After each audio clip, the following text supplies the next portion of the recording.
Friends, జీవితంలోకి మంచి రావాలంటే చెడును వదిలిపెట్టాలి. మనం మంచి గాలిని పీల్చి చెడు గాలిని విడిచిపెడుతున్నాం. అందుకే ఆరోగ్యంగా జీవిస్తున్నాం.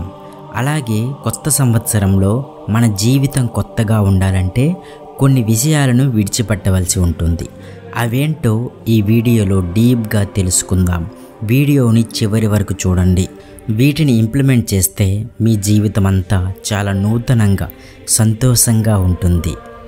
Topic number 1. మీరు ఒకప్పుడు బెస్ట్ ఫ్రెండ్గా ట్రీట్ చేసిన వ్యక్తి మిమ్మల్ని బాధ పెడుతుంటే మీరు వారికి సంజాయిషీ ఇవ్వడం, ఎక్స్ప్లెనేషన్ ఇవ్వడం చేయక్కర్లేదు.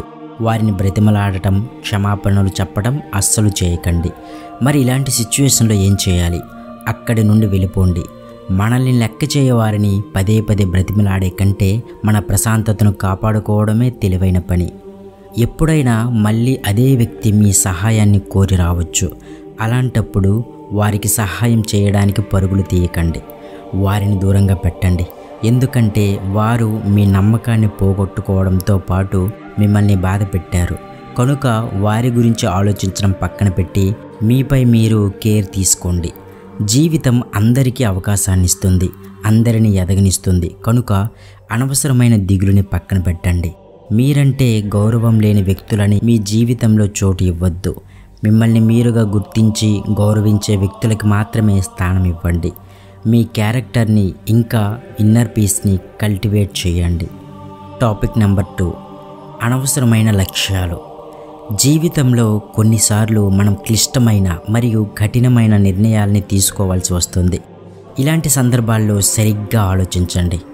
మీ విలువల్ని, ఆత్మాభిమానాన్ని దెబ్బతీసే ఏ పని చేయకండి. కొన్నిసార్లు మనం పెట్టుకున్న లక్ష్యాలు మన మెటీరియల్ అండ్ స్పిరిచువల్ లైఫ్కి ఉపయోగపడనప్పుడు, మన ఎదుగుదలకు సహకరించినప్పుడు వాటిని వదిలేయడమే మంచిది. మీరు వేసే ప్రతి అడుగు లేదా మీరు తీసుకున్న నిర్ణయాన్ని అందరితో షేర్ చేయకుండా ఉండండి. మీ ప్రతి కదలికను ప్రపంచంతో పంచుకోవాల్సిన అవసరం లేదు. ఇలా చేయడం వల్ల మీ స్ట్రాటజీస్ ఇంకా మీ ఇంటెన్షన్ని మీరు కాపాడుకున్నవారవుతారు. దీని వలన మీ దారికి అడ్డంకులు తొలగడమే కాకుండా మీరు వ్యక్తిగతంగా ఉన్నత స్థాయికి చేరుకుంటారు. మనకి ఎటువంటి లోటు లేదు, కానీ మనం దేనికి తృప్తి పడక అసంతృప్తిని వ్యక్తం చేస్తుంటాం. కనుక ఎక్కువగా ఊహించుకొని అనవసరమైన వాటిని లక్ష్యాలుగా చేసుకొని చివరాఖరికి బాధపడకండి. Topic number 3. బ్రేకప్ గురించి ఎక్కువ మందితో పంచుకోవడం. అది ఫ్రెండ్షిప్ అయినా, లవ్ అయినా, ఒకసారి బ్రేకప్ అయిన తరువాత ఆ విషయాన్ని 10 మందితో పంచుకోకూడదు. బ్రేకప్ ఎలా అయింది అనే విషయాన్ని అందరికీ చెప్పుకోకూడదు. అందులో తప్పు ఎవరిదున్నా సరే దాన్ని గోప్యంగానే ఉంచాలి. దానిని పంచుకోవడం వల్ల ఇరువురి మానసిక ఆరోగ్యం మరియు పబ్లిక్ ఇమేజ్ ఇంకా భవిష్యత్ సంబంధాలపై ప్రతికూల ప్రభావం పడుతుంది. దేన్నైనా బహిరంగపరుచుకోవడం వల్ల ఒత్తిడి తగ్గుతుంది అనుకోవడం పొరపాటు. దీని గురించి 10 మందితో పంచుకోవడం వల్ల మన ముందు అవతలి వారు బాగానే మాట్లాడినప్పటికీ మన వెనుక మన పబ్లిక్ ఇమేజ్ని డ్యామేజ్ చేస్తుంటారు. దీనివల్ల ఇతరుల్లో మీ పట్ల ఉండే నమ్మకాన్ని మీరు కోల్పోతారు. భవిష్యత్తులో మీరు కొత్త సంబంధాలను ఏర్పాటు చేసుకోవడం కూడా కష్టతరమవుతుంది. ఎవరితోనైనా పంచుకుంటేనే కదా మనసు తేలికవుతుంది. ఎవరితో షేర్ చేసుకోకుండా ఉంటే ఈ స్ట్రెస్ని ఎలా తగ్గించుకోగలం అని మీరు అనుకోవచ్చు. అప్పుడు మీరు నిశ్శబ్దంగా ఉండడానికి ప్రయత్నించండి. మీ బ్రేకప్కి కారణమేంటో విశ్లేషించుకోవడానికి మరియు వాటిని సరిదిద్దుకోవడానికి ప్రయత్నించండి. తద్వారా మీరు అవతలి వ్యక్తిని తిరిగి పొందకపోయినా ఇంకోసారి అలాంటి తప్పు చేయకుండా ఉండడానికి ఆస్కారం ఉంటుంది. Topic number 4. కోపం లేదా చిరాకులో అవతలి వారి మీద అరవటం. సపోజ్ మీరు ఎవరితోనో గొడవ పడుతున్నారనుకుందాం, లేదా మీరు ఒక హీటెడ్ డిస్కషన్లో ఉన్నారనుకుందాం. ఫ్రస్ట్రేషన్తో ఊగిపోతున్న మీ మైండ్ ఏదో ఒకసారి కంట్రోల్ తప్పుతుంది. మీరు ఇష్టానుసారంగా అరవడం మొదలు పెడతారు. ఇలాంటి సిచ్యువేషన్ మనందరికీ ఎదురవుతూ ఉంటుంది. కానీ ఇలాంటి సిచ్యువేషన్లో మనం కోపాన్ని ప్రదర్శించకుండా మనల్ని మనం కంట్రోల్ చేసుకుని సాఫ్ట్గా మాట్లాడాలి. ఎవరైనా మీ మీద కోపాన్ని చూపిస్తే లేదా మీపై గట్టిగా అరిస్తే మీరు ఎలా ఫీల్ అవుతారు? బాధపడతారు కదా. కానీ మీ వల్ల ఏదైనా పొరపాటు జరిగినా అవతలి వారు మీపై కోప్పడకుండా మీ తప్పుని సరిదిద్దుకోమని చెప్తే ఎంత హ్యాపీగా ఫీల్ అవుతారు.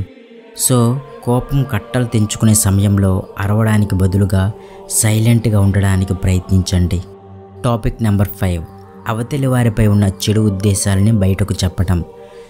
కొన్నిసార్లు ఒకరు మరొకరి గురించి చెడుగా చెప్పడం మనం వింటూ ఉంటాం. అప్పుడు మనం అతను ఎప్పుడు చూసినా ఇతరుల గురించి చెడుగానే మాట్లాడుతాడు, చెడు అభిప్రాయాలు కలిగి ఉంటాడు అని అనుకుంటాం. అలాగే మనం ఎవరి గురించి అయినా చెడుగా మాట్లాడుతున్నప్పుడు అవతలి వారు మన గురించి కూడా అలాగే అనుకుంటారు. గుర్తుపెట్టుకోండి, మన నోటి నుండి బయటకు వచ్చిన ప్రతి మాటకు మనం బానిసలం. మన నోటి నుండి బయటకు రాని మాటలకు మనం అధికారులం. మీరు ఎవరినైనా నిందించేటప్పుడు మీ క్యారెక్టర్ మీద ఒక డార్క్ లైట్ పడుతుందనే విషయాన్ని గుర్తుంచుకోండి. కొన్నిసార్లు మనం కొన్ని సంఘటనలు చూసి ఈజీగా అవతలి వారిని జడ్జ్ చేసేస్తాం, కానీ అలా చేయకూడదు. వారిది నిజంగా తప్పైనా సరే వారిపై చెడు అభిప్రాయాన్ని బయటకు స్ప్రెడ్ చేయకూడదు. టాపిక్ నెంబర్ 6, నిరంతరం అవతలి వారితో మనల్ని మనం పోల్చుకోవటం. మనం ఎల్లప్పుడూ అవతలి వారితో మనల్ని మనం పోల్చుకుంటూ ఉంటాం. దీనివల్ల మన ఆనందాన్ని మనం కోల్పోతాం. మన హ్యాపీనెస్ని ఎంజాయ్ చేయకుండా ఇంకా దేని వెనుకో పరిగెత్తడం వలన మనకేం దక్కుతుందో మనం ప్రత్యేకించి చెప్పనవసరం లేదు. మీ లైఫ్లో మీ సక్సెస్ పాత్లో మీరు ప్రయాణించకుండా అవతలి వారిని ఫాలో అవ్వడానికి చూస్తే ఓటమి ఎదురవుతుందని గుర్తించండి. ఎందుకంటే మీ దారికి అనుగుణంగా మీరు ప్రయాణించినప్పుడే మీరు అనుకున్నది సాధించగలుగుతారు. మీరు ఆనందాన్ని ఫీల్ అవుతూ మీ సక్సెస్ని మీరు సెలబ్రేట్ చేసుకుంటూ ఉంటే జీవితం ఎంతో బాగుంటుంది. సో మీ లైఫ్లో కొత్త రూల్స్ని నిర్మించుకోండి, వాటిని ఇంప్లిమెంట్ చేయండి, విజయం వైపు దూసుకుపోండి. అవతలి వారితో పోల్చుకోవడం కంటే మిమ్మల్ని మీరు బెటర్గా తీర్చిదిద్దుకుని విజయాన్ని అందుకోండి. టాపిక్ నెంబర్ 7, బాహ్య ధృవీకరణ కోసం అన్వేషించటం. మనం ఏ పనినైనా మనస్ఫూర్తిగా మన కోసం చెయ్యాలి, అంతేగాని అవతలి వారి యొక్క అటెన్షన్ని పొందడం కోసమో లేదా అవతలి వారి మొప్పు పొందడానికో కాదు. మీరు ఎంత మంచి పని చేసినా మిమ్మల్ని దోషిగా నిలబెట్టడానికే ఈ సమాజం చూస్తూ ఉంటుంది. మీరు మంచి చేసినా చెడు చేసినా ఈ సమాజం మిమ్మల్ని నిందిస్తూనే ఉంటుంది. కాబట్టి మీ మనసుకు ఏది సరైనది అనిపిస్తే ఆ పనిని చెయ్యండి. ప్రజల దృష్టిలో పడటం, వారి ప్రశంసలను అందుకోవాలనుకోవడం మనిషి చేసే అతిపెద్ద తప్పు. ఈ అలజడి వల్ల మనం నిజమైన వ్యక్తిత్వాన్ని కోల్పోయి ఒక నటనలో మునిగిపోతాం. ఇతరుల అభిమానాన్ని పొందడానికి మనం మన విలువలను, నమ్మకాలను త్యాగం చేస్తాం. ఈ వెంపర్లాట వల్ల మనం ఎప్పటికీ సంతృప్తిని పొందలేం. ఎందుకంటే ఇతరుల అభిప్రాయాలు ఎప్పటికప్పుడు మారుతూనే ఉంటాయి. మనం నిజమైన ఆనందాన్ని పొందాలంటే మన స్వంత ఆత్మగౌరవాన్ని పెంపొందించుకోవాలి. మనం చేసే ప్రతి పని మన ఉన్నతికే అయితే, మనం చేసే పని వలన ఎవరికీ హాని కలగకపోతే, న్యాయంగా నిజాయితీగా మనం ఉన్నట్లయితే సమాజం యొక్క ధృవీకరణ మనకు అవసరం లేదు. టాపిక్ నెంబర్ 8, పర్ఫెక్షనిజం అంటే పరిపూర్ణత కోసం పాటుపడటం. మన సెల్ఫ్ డెవలప్మెంట్ కోసం మనం చేసే పోరాటంలో పర్ఫెక్షన్ వలన కలిగే సమస్యలను పరిష్కరించడం చాలా అవసరం. పర్ఫెక్షన్ కోసం పాటుపడే వారి మనస్తత్వం తరచుగా ఒత్తిడికి దారితీస్తూ ఉంటుంది, ఇంకా నిరంతరం అసంతృప్తి భావన కలిగేలా చేస్తుంది. అంతేకాదు, పర్ఫెక్షన్ని కోరుకునే వారి మనస్తత్వం అసాధ్యమైన వాటిని గోల్స్గా నిర్మించుకుంటారు. అలాంటి గోల్స్ని సాధిస్తే సరే, లేకపోతే నిస్పృహకు లోనవుతారు. దీనివల్ల ఆ గోల్స్ని సాధించలేకపోయామన్న అసంతృప్తి భావన వారిలో వెంటాడుతుంది. తద్వారా వారిని వారు నిందించుకోవటం, తనేది సాధించలేను అన్న భావన అతిగా పర్ఫెక్షన్ కోరుకునే వారిలో ఉంటుంది. పర్ఫెక్ట్గా ఉండటం ఇంపార్టెంటే, కానీ అతిగా పర్ఫెక్షన్ని కోరుకోవటం కొన్నిసార్లు తప్పు అవుతుంది అని గమనించండి. టాపిక్ నెంబర్ 8, గాసిప్స్ అంటే అనవసరమైన కబుర్లు చెప్పుకోవటం. మాటలకు శక్తి ఉంది, అవి దేన్నైనా సృష్టించగలవు, అలాగే నాశనం చేయగలవు. కానీ అనవసరమైన కబుర్లు ఎప్పుడూ మంచి చేయవు. అవి విషంలా వ్యాప్తి చెంది వ్యక్తుల మధ్య దూరాన్ని సృష్టిస్తాయి. అవి నిజమైన సంబంధాలను దెబ్బతీస్తాయి, విశ్వాసాన్ని తగ్గిస్తాయి. ఒకరి గురించి మరొకరితో వెనకాల మాట్లాడటం ఎంతో అహంకారపూరితమైనది, ఇంకా నీచమైనది. ఈ గాసిప్లు మానసికంగా హింసించడమే కాకుండా ఎదుటివారి ఆత్మగౌరవాన్ని కూడా దెబ్బతీస్తాయి. కనుక ఇలాంటి అనవసరమైన కబుర్లకు దూరంగా ఉండటమే మంచిది. మన మాటల యొక్క శక్తిని మనకు ఉపయోగపడే వైపు మరల్చుకోవాలి.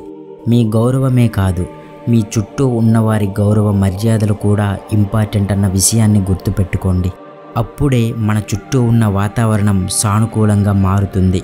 ఇప్పుడు చెప్పుకున్న 9 సూత్రాలను మన జీవితంలో పాటించడం ద్వారా మనం దృఢమైన మరియు సానుకూలమైన దృక్పథాన్ని పెంపొందించుకోగలుగుతాము.